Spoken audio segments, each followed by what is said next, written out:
انا كل حساباتي كانت هتتسرق لولا الحمد لله ستر ربنا والحركه الصغيره اللي هقول لك عليها دلوقتي.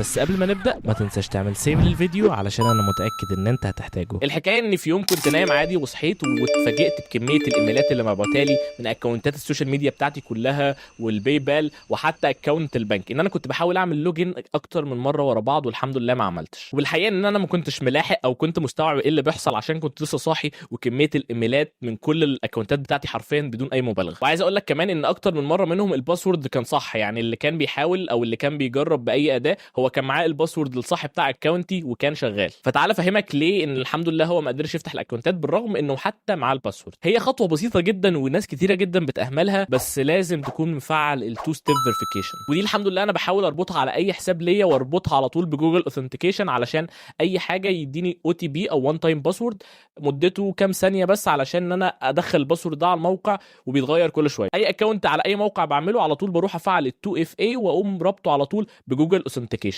وطول ما انت مفعل الميزه دي فمن غيره الهاكر عمره ما هيقدر يفتح الاكونت بتاعك ان شاء الله، الا لو انت غلطت غلطه معينه. الفيديو ده كان للتوعيه والموقف ده فعلا حصل معايا، فاتمنى ان انتوا تاخدوا بالكم وربنا يسترها. وشكرا، اشوفكم في فيديو جديد. سلام عليكم.